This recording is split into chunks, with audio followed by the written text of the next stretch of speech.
बिस्मिल्लाहिर्रहमानिर्रहीम। तो आपके सामने एक ग्रुप डेटा रखा गया है विद ओपन क्लास। मिसाल के तौर पे समझ लें ये वेजेस हैं। ऐसे एम्प्लॉयज़ जिनको 500 रुपये वेजेस मिलते हैं पर डे। कितने हैं ऐसे एम्प्लॉयज़? एक एम्प्लॉय ऐसा है। ऐसे एम्प्लॉयज़ जिनको 1000 रुपये वेजेस मिलते हैं पर डे, दो ऐसे एम्प्लॉयज़ हैं। ऐसे एम्प्लॉयज़ जिनको 1500 रुपये वेजेस मिलते हैं पर डे, कितने हैं बेटा? 3 एम्प्लॉयज़ हैं। ऐसे एम्प्लॉयज़ जिनको 2000 रुपये वेजेस मिलते हैं पर डे, कितने हैं बेटा? 4 एम्प्लॉयज़ हैं। ऐसे एम्प्लॉयज़ जिनको 2500 रुपये वेजेस मिलते हैं पर डे, वो कितने हैं? 5 हैं। 3000 वाले 4 हैं, 3500 वाले 3 हैं, 4000 वाले 2 हैं और 4500 वाले 1 हैं। डेटा समझ में आया? और उसकी फ्रीक्वेंसी समझ में आई आपको? अब फ्रीक्वेंसी को देखकर ही आपको आइडिया हो जाना चाहिए कि फ्रीक्वेंसी पीक की तरफ जा रही है और बिल्कुल सेंटर में जाके बिल्कुल पीक पे पहुंच जाएगी। तो हमने zero skewness, bell shape diagram, जिसको हम नॉर्मल डिस्ट्रीब्यूशन बोलेंगे, उसकी क्या प्रॉपर्टीज पढ़ी अभी शुरू में, जिसकी स्क्यूनेस 0 होगी? बताइए कि एक तो उसका मीन, मीडियन और मोड क्या होगा? बराबर होगा। यस और नो बताइए, रिस्पॉन्स दीजिए प्लीज।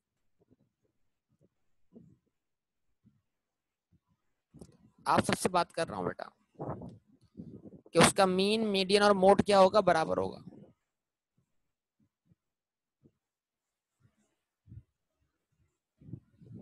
ठीक है, ऐसा ही है। सब लोग बताइए प्लीज। तो अगर वाकई डेटा जो मैंने लिखा है इसकी स्क्यूनेस 0 है, तो इसका मतलब क्या होना चाहिए कि मैं रिक्वायर्ड लिखता हूं और रिक्वायर्ड में आप निकालें इसका नंबर 1,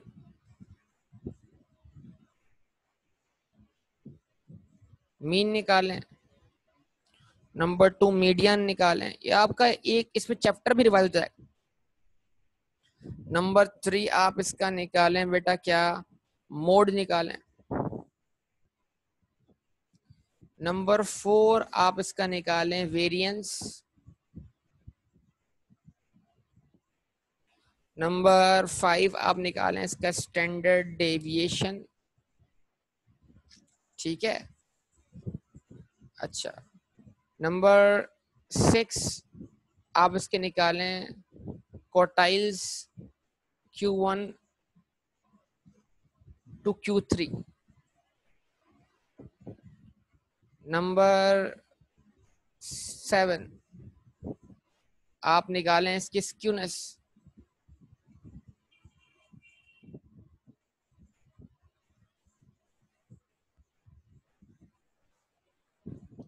और नंबर 8 आप इसकी निकालें क्वार्टाइल बेस स्क्यूनेस।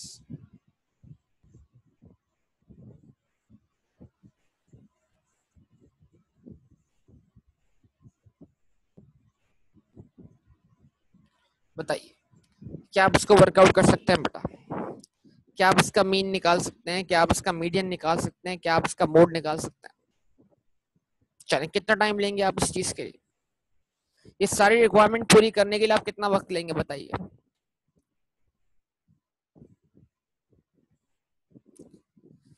ये सारी रिक्वायरमेंट्स पूरी करने के लिए आप कितना वक्त लेंगे? ये बताइए मुझे आप।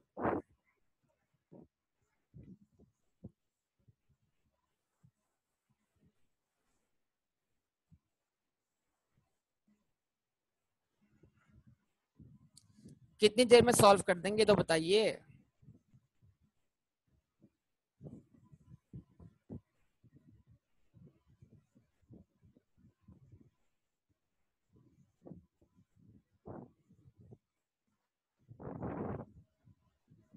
दस मिनट में देखते हैं। 10 मिनट कम वक्त है मेरे ख्याल से। 15 मिनट सही है। चले 15 से 20 मिनट लें आप लोग इसको सॉल्व करने में। जल्दी से स्टार्ट हो जाए। ठीक है जी, आपसे फिर मैं आंसर पूछता हूँ सारे।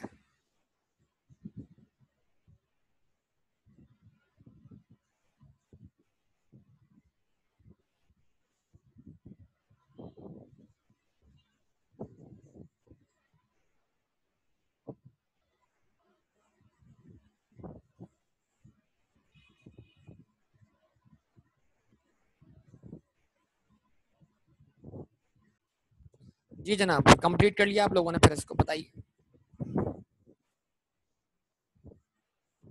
बोलिए क्या आंसर है, बोलिए मीन का आंसर बताइए।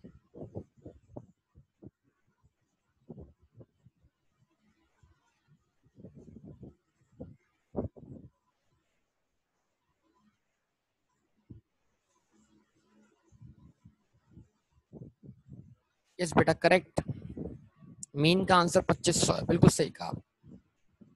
2500 ही मीन है, 2500 ही मीडियन है और 2500 ही मोड है। क्या मीन, मीडियन, मोड तीनों बराबर आपको दिखाई दिए? आप सबने खुद कैलकुलेट किया होगा मेरे ख्याल से।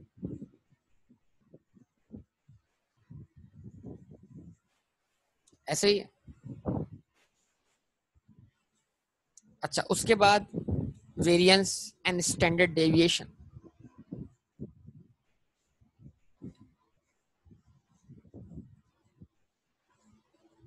वेरिएंस का आंसर क्या आया, बोलिए। 1 मिलियन या 1000?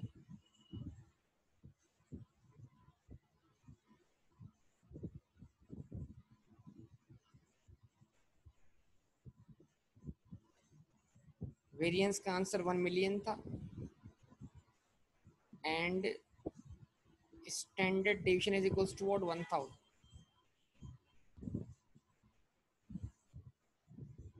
यस बेटा, सबके पास ये आंसर है। गुड। Q1,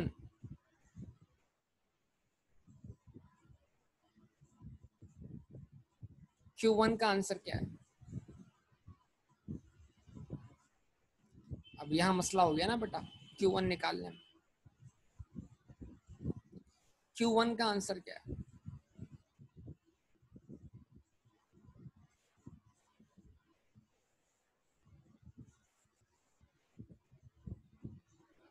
दो हजार है।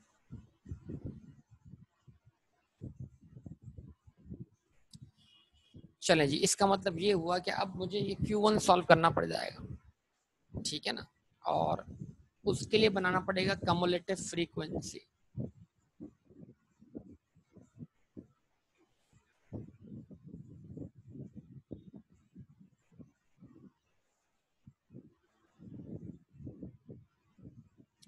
सबर कर लें थोड़ा सा, आप देख लेते हैं, पता लग जाएगा। थोड़ा सा रुक जाएं, रुक तो जाएं बेटा आप,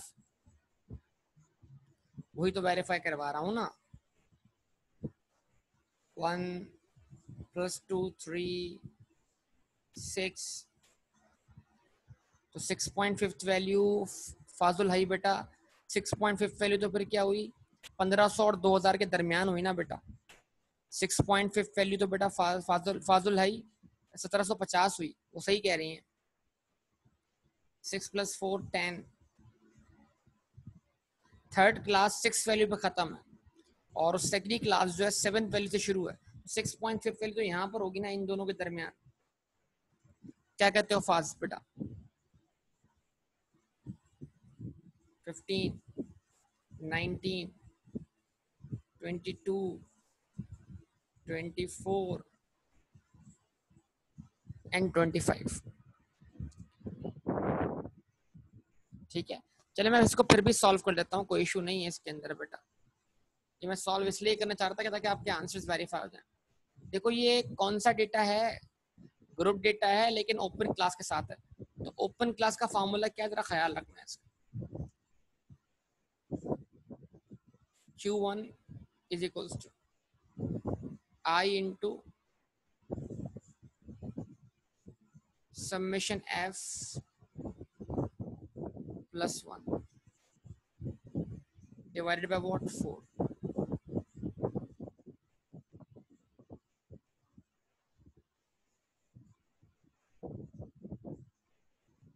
TH वैल्यू, और ये Q1 है तो I की जगह पता है आपको क्या लग जाएगा, I की जगह 1 लग जाना है।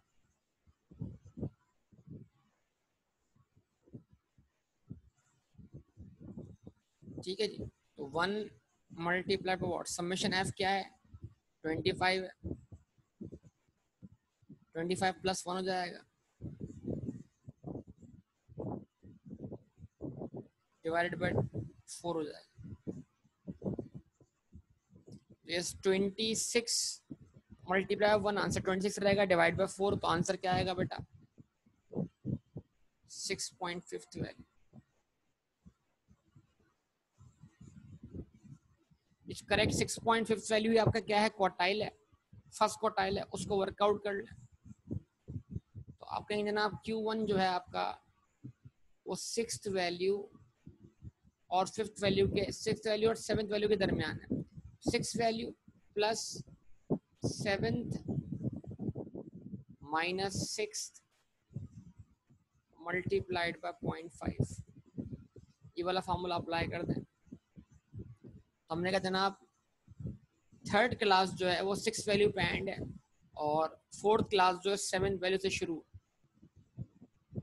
तो थर्ड क्लास की जो सिक्स वैल्यू है वो क्या बनती है 1500 प्लस सेवेंथ वैल्यू क्या बनती है 2000।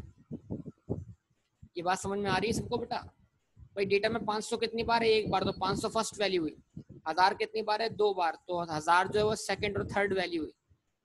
और 1500 कितनी बार है, तीन बार, तो 1500 चौथी वैल्यू है, 1500 पांचवी वैल्यू है, 15 तो छठी वैल्यू है।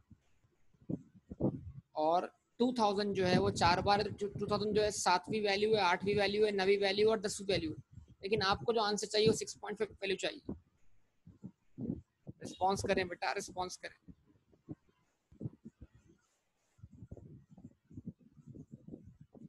दो हजार में से आपने 1500 माइनस कर दिए और फिर उसको मल्टीप्लाई 0.5 कर दिया। तो 2000 और 1500 का डिफरेंस 500 आया। 500 का हाफ जो है वो 250 हो गया। 250 जब ऐड किया आपने इसमें तो आपका आंसर बन गया 1750।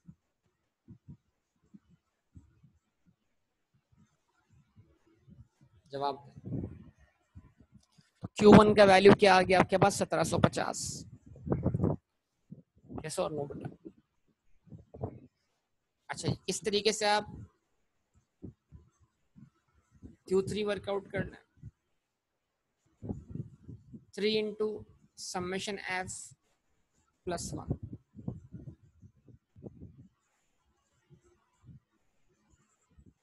Divided by 4 TH value. आपने कहा 3 इंटू 25 प्लस 1,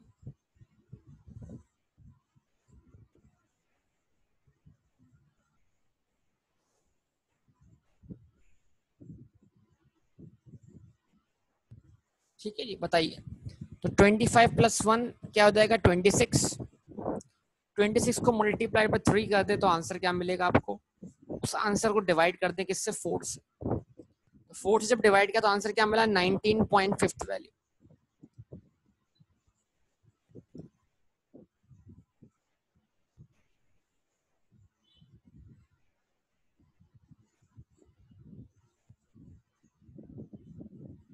अच्छा, अब क्या है जनाब,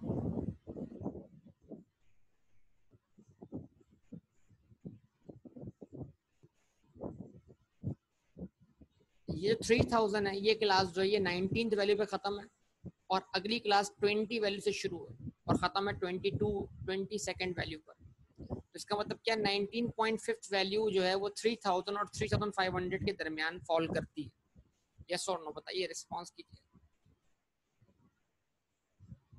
तब आप Q3 वर्कआउट कर लीजिए। 19th plus 20th minus 19th multiplied by 0.5। हाँ जी, 19th वैल्यू आपके पास क्या है 3000 है, उससे आगे जाना है, लेकिन आपको 20th वैल्यू भी नहीं चाहिए। 20th वैल्यू क्या है 3500। तो जैसे ही आपने 3500 और 3000 का डिफरेंस लिया आंसर आ गया 500 का। मल्टीप्लाई बाय 0.5 कर दिया तो आंसर आपके पास क्या आ गया 3250। ठीक है, Q2 जो होगा ऑब्वियसली वो मीडिया नहीं होगा। तो Q1 क्या है आपका 1750, Q2 क्या है आपका 2500 और Q3 जो है वो आपका 3250। यस और नो, रिस्पॉन्स प्लीज।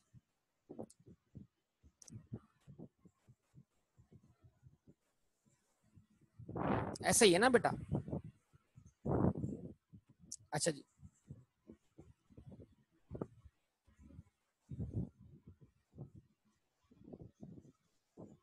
जवाब दें।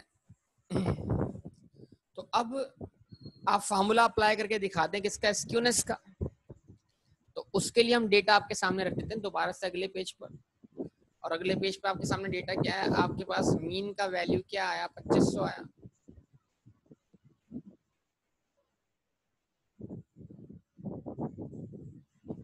मीडियन का वैल्यू क्या आया, 2500 आया। ठीक है जी। आपके पास मोड का वैल्यू 2500 आया।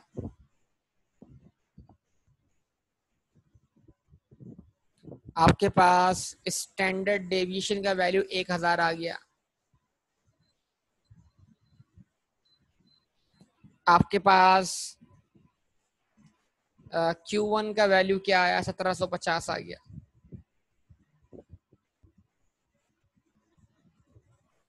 और आपके पास Q3 का वैल्यू जो है वो 3250 आ गया। ऐसे ही है, क्या कहते हैं बेटा? तो अब आप बताइए जरा सब लोग कि हम स्क्यूनेस कैसे वर्कआउट करेंगे।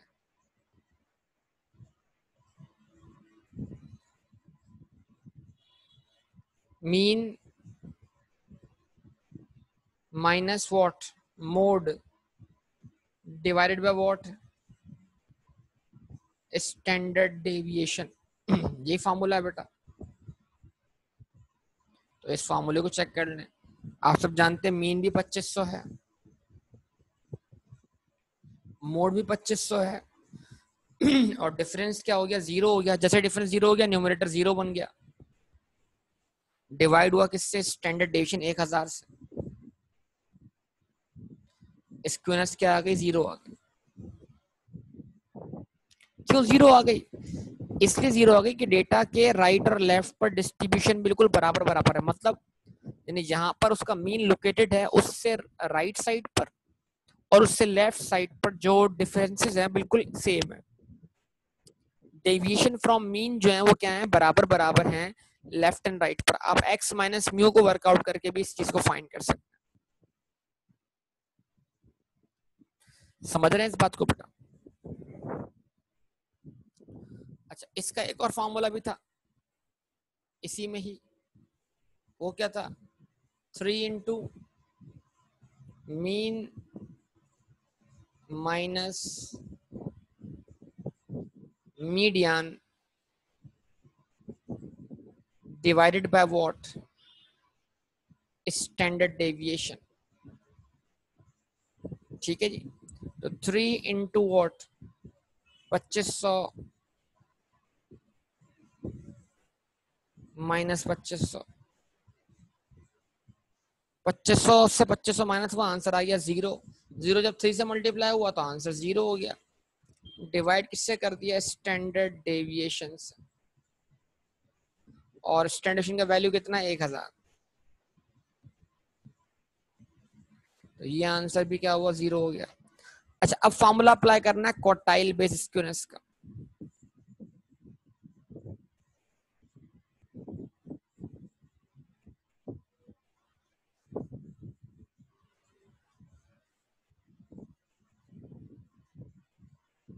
ठीक है जी। तो स्क्यूनेस बराबर है Q3 minus 2Q2 plus Q1 divided by what, Q3 minus Q1। ठीक है जी, इस फॉर्मूले को अप्लाई कर लीजिए। तो Q3 का वैल्यू 3250, Q2 हम जानते हैं मीडियन के बराबर होगा, 2500 को मल्टीप्लाई बाय 2 कर दिया, और Q1 जो है 1750 के बराबर है। आप सब जानते हैं 3250 और 1750 का जो डिफरेंस है वो जो जो सम है वो 5000 के बराबर है, और Q2 का जो ट्वाइस है वो भी 5000 के बराबर है। इस तरह 5000 नेगेटिव और 5000 पॉजिटिव, डिफरेंस क्या हो गया, जीरो हो गया। यस और नो बोलिए, रिस्पॉन्स दीजिए।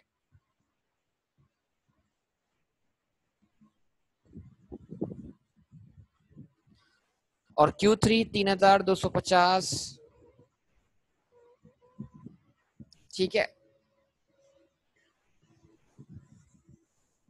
माइनस 1750।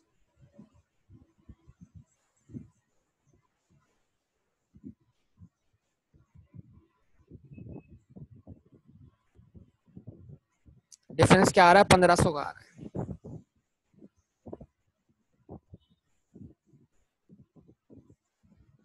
ऊपर डिफरेंस क्या हो गया? 0 हो गया। 0 डिवाइडेड बाय 1500, तो बेटा ये आपकी क्वार्टाइल बेस स्क्यूनेस भी क्या आ गई? 0 आ गई।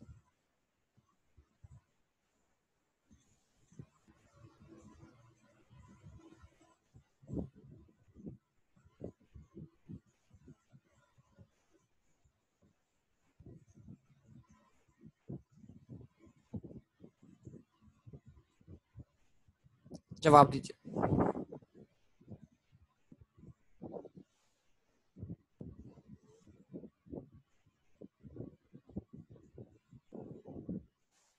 ठीक है,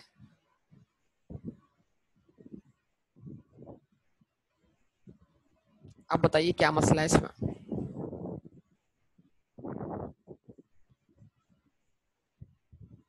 तो मैंने आपके सामने एक ऐसा डेटा रख दिया था जिसकी स्क्यूनेस क्या थी बेटा? 0 थी। और उसमें आपको जो ऑब्जर्व करने वाला पॉइंट था वो क्या था कि जब आप डिफरेंस निकालोगे ना x माइनस म्यू का, तो आपको जितनी नेगेटिव डेविएशन दिखेंगी एग्जैक्टली उतने ही पॉजिटिव डेविएशन दिखेंगे। और वो पॉइंट जहां पर डेटा और मीन का डिफरेंस 0 है, उस पॉइंट से आपको डेविएशन बिल्कुल बराबर बराबर दिखाई देंगे। जवाब दें। क्या आप में से किसी ने गौर किया इस बात के ऊपर? क्या आप में से किसी ने x माइनस म्यू का कॉलम बनाया था इस केस में? बताइए आप सब लोग। x की पहली वैल्यू क्या थी? 2000। x की पहली वैल्यू क्या थी? 500। और आपका मीन क्या था? 2500। रिस्पॉन्स करें, मैं जो बोल रहा हूं उसका जवाब दें। आपकी x की पहली वैल्यू 500 थी और आपका मीन 2500 था, तो x minus mu 500 minus 2500, difference क्या आया? डिफरेंस आया माइनस का 2000।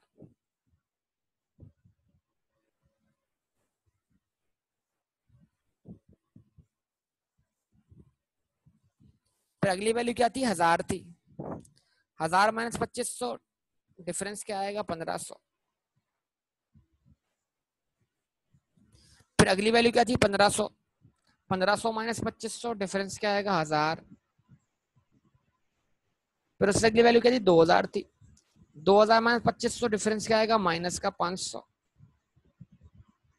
फिर उससे अगली वैल्यू 2500 खुद थी। तो इसका मतलब क्या हुआ? यहाँ पर मीन डेटा वैल्यू बन गया। इसका मतलब ये हुआ कि जनाब मीन का और डेटा का डिफरेंस पॉइंट पे क्या हुआ? 0 हो गया। उसके बाद अगली वैल्यू 3000 थी। 3000 और 2500 का डिफरेंस क्या था? 500। उससे अगली वैल्यू 3500 थी। 3500 और 2500 का डिफरेंस क्या था? 1000। उससे अगली वैल्यू क्या थी? 4000। 4000 और 2500 का डिफरेंस क्या था बेटा? 1500। और उससे अगली वैल्यू थी 4500। 4500 और 2500 का डिफरेंस क्या था? 2000। अब इस बात पे आप गौर करें, ये वो पॉइंट है जहां पर आपका मीन लोकेट करता है, और मीन से ग्रेटर वैल्यूज जो हैं उनकी डेविएशन फ्रॉम मीन एग्जैक्टली बिल्कुल वही है जो मीन से लेस देन वैल्यू की डेविएशन फ्रॉम मीन है। इसको हम बोलते हैं सिमेट्रिकल डिस्ट्रीब्यूशन, कि डेटा इस तरह डिस्ट्रीब्यूट हुआ है कि उसकी अपने मीन से जो डेविएशन है वो दोनों तरफ क्या है? बिल्कुल बराबर बराबर। कुछ मेरी बात समझ पा रहे हैं मैं क्या समझाना चाह रहा हूँ आप?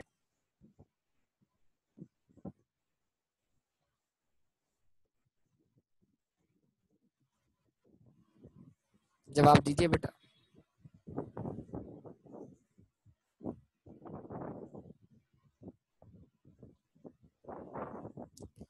सही है, सारी बातें समझ में आती है बेटा। तो इन बातों को अच्छी तरह दिमाग में रखिए, और इसके अलावा कोई अभी कोई सवाल हो तो कीजिए, ठीक है ना? तो फिर मैं इसको स्टॉप करूंगा इधर ही, और फिर इंशाल्लाह इसको अगली क्लास जो हमारी कल ही है इंशाल्लाह उसमें हम क्या करने जा रहे हैं? नया चैप्टर शुरू करने जा रहे हैं।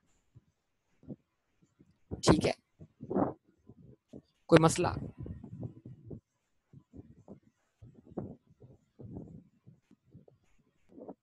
ओके बेटा, तो इसको स्टॉप करेंगे इंशाल्लाह, बाकी बात अगली क्लास में करेंगे आपसे।